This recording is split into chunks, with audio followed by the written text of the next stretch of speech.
పంజాబ్ అటారీ వాఘా సరిహద్దుల్లో భారత సైన్యం అప్రమత్తంగా ఉంది.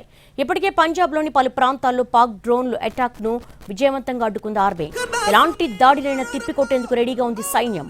అటారీ వాఘా సరిహద్దు నుంచి మా ప్రతినిధి రాధాకృష్ణ లైవ్ రిపోర్ట్ చూద్దాం.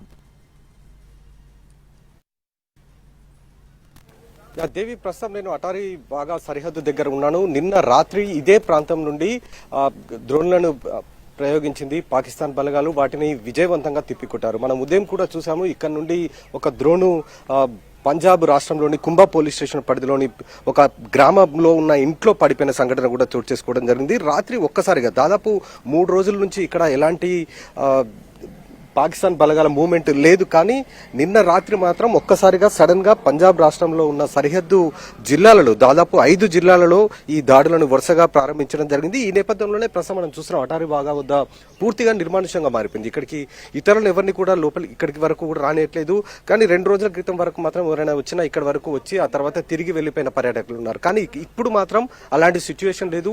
పూర్తిగా నిర్మానుష్యంగా మారిపోయింది. ఎక్కడ చూసినా కూడా రోడ్లన్నీ పూర్తిగా ఖాళీగా కనబడుతూ ఉన్నాయి. కేవలం BSF బలగాలతో పాటు స్థానిక ల్యాండ్ ఆర్డర్ కు సంబంధించిన పోలీసులు మాత్రమే ఇక్కడ ఉన్నారు తప్ప మిగతా వారిని ఎవరిని కూడా ఇక్కడికి అనుమతించిన పరిస్థితి ఉంది. నిన్న సాయంత్రం ఇదే ప్రాంతం నుండి పాకిస్తాన్ బలగాలు అంటే వాఘా సరిహద్దు అవతల నుండి పాకిస్తాన్ బలగాలు తమ ఎయిర్ బేస్ నుండి దాదాపు 50కి పైగా కూడా డ్రోన్లని ప్రయోగించడం జరిగింది. వాటినన్నిటిని కూడా ఇక్కడ ఉన్న S-400 సరిహద్దుల్లో ఉన్న S-400 వాటినన్నిటిని కూడా గాలిలోనే పేల్చివేసిన ఘటన చోటు చేసుకోవడం జరిగింది. కేవలం 1-2 మాత్రమే డ్రోన్లు భారత్ భూభాగంలో వరకు వచ్చి ఒక గ్రామంలో పడిపోయిన సంఘటన చోటు చేసుకోవడం జరిగింది. ఆ తర్వాత నుండి మాత్రం మిగతా డ్రోన్లు అయితే ఇక్కడ వరకు రాలేదు. వాటినన్నింటినీ కూడా మధ్యలో ఉండి గాల్లో పేల్చివేశారు. ఈ నేపథ్యంలోనే ప్రస్తుతం అయితే ఇక్కడ పూర్తిగా ఉత్కంఠ అయితే టెన్షన్ అయితే కొనసాగుతుంది. ఎప్పుడు ఏ క్షణంలో ఏం జరుగుతుందో అన్న అభిప్రాయం మాత్రం ఇక్కడ ఉన్న BSF జవాన్లు కావచ్చు, ఇక్కడ ఉన్న భద్రతా సిబ్బంది కూడా వ్యక్తం చేస్తున్నారు. నిన్నటి వరకు అలాంటి సిచ్యువేషన్ మాత్రం ఇక్కడ లేదు. ఎందుకంటే ఫ్రెండ్లీ బార్డర్ ఇది,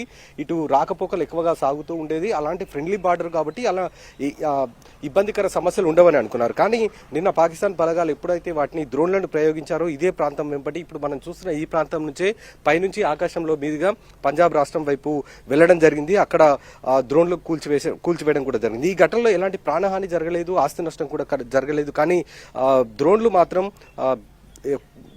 ఎక్కడైతే పడ్డాయో అక్కడ డ్రోన్లను కూడా స్వాధీనం చేసుకోవడం జరిగింది. ఆ డ్రోన్లను పరిశీలించిన అధికారులు అవి టర్కీలో కొనుగోలు చేసినట్లు కూడా గుర్తించడం జరిగింది. ఆ టర్కీలో కొనుగోలు చేసిన డ్రోన్ల ద్వారానే భారత్ పైకి దాడులు చేస్తున్నట్లు కూడా గుర్తించడం జరిగింది. ఈ నేపథ్యంలోనే ప్రస్తుతం ఈ అటారీ బార్డర్ వద్ద పూర్తిగా అలర్ట్ గా ఉన్నారు. BSF సంబంధించిన భద్రతా సిబ్బందితో పాటు ఇతర సిబ్బంది అందరూ కూడా అలర్ట్ గా ఉన్నారు. ల్యాండ్ ఆర్డర్ పోలీసులను కూడా ఇక్కడ మోహరించి వచ్చారు. ఎందుకంటే ఒకవేళ ఏదైనా సంఘటన జరిగితే ఆ ప్రాంతానికి వెళ్లి అక్కడ పూర్తిగా ఆ ప్రాంతాన్ని సీజ్ చేయడానికి అంటే BSF భద్రతా సిబ్బంది వచ్చేలోపు వాళ్ళు వెళ్లి అక్కడ పూర్తిగా సీజ్ చేయడానికి వాళ్ళని కూడా ఇక్కడ సిద్ధంగా ఉంచడం జరిగింది. దాదాపు 20 మందికి పైగా కూడా స్థానిక పోలీసులు ఉన్నారు ఇక్కడ కేవలం ఈ పోస్ట్ ఒక్క దగ్గరనే. ఆ విధంగా మొత్తం చూసుకుంటే మాత్రం ఈ అటారీ బార్డర్ ప్రాంతం అనేది పూర్తిగా ప్రస్తుతం నివురుగప్పిన నిప్లా ఉందని చెప్పుకోవచ్చు. 2 రోజుల నుంచి ఉన్న సిచ్యువేషన్ రాత్రి నుండి ఇప్పటి వరకు ఉన్న సిచ్యువేషన్ పూర్తిగా మారిపోయింది. టెన్షన్ వాతావరణం అయితే ఉంది. మళ్ళీ ఈ రోజు రాత్రి ఎందుకంటే కేవలం పాకిస్తాన్ బలగాలు ఎప్పుడైతే బ్లాక్అవుట్ టైం ఉందో అంటే రాత్రి 9 గంటల నుంచి బ్లాక్అవుట్ టైం ఇక్కడ ఈ ప్రాంతంలో ప్రారంభమవుతుంది. ఆ టైంలోనే కాల్పులకు తెగబడుతుంది పాక్ బలగాలు. కాబట్టి ఈ రోజు కూడా రాత్రి మళ్ళీ ఏదైనా రాత్రి టైంలో మళ్ళీ కూడా ఒకవేళ బలగాలు కనుక పాకిస్తాన్ కు సంబంధించిన బలగాలు మళ్ళీ ఈ డ్రోన్లను కానీ లేదా ఇతర క్షిపణులను కానీ ప్రయోగిస్తే వాటిని విజయవంతంగా తిప్పికొట్టేందుకు ప్రస్తుతం అయితే BSF కి సంబంధించిన జవాన్లతో పాటు ఇటు వ్యవస్థ పూర్తి స్థాయిలో సిద్ధంగా ఉంచిన పరిస్థితి అయితే మనకి ఇక్కడ కనబడుతుంది. ప్రస్తుతం మనం చూడొచ్చు ఇక్కడ BSF జవాన్ల సెక్యూరిటీగా ఉన్న సిచ్యువేషన్ కూడా చూడొచ్చు. మిగతా ఇక్కడ ఎవరు లేరు. ఈ ప్రాంతం మొత్తం కూడా ఖాళీగా ఉన్న సిచ్యువేషన్ అయితే కనబడుతుంది. ఈ రోజు రాత్రి కొంత ఉత్కంఠత అయితే కొనసాగే అవకాశం కనబడుతుంది.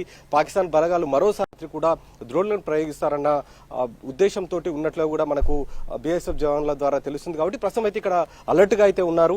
ఏ క్షణంలో ఏం జరుగుతుందో అన్న టెన్షన్ వాతావరణం అయితే ప్రస్తుతం ఇక్కడ కొనసాగుతుంది. Devi. Right Radhakrishna, thank you.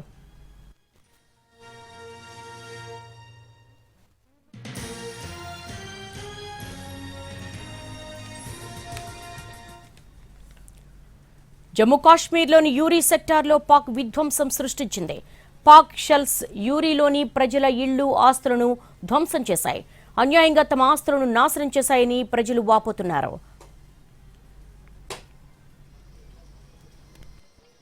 की लड़ाई भी हमने देखी, उस वक्त तो थोड़ा छोटा था मैं, तो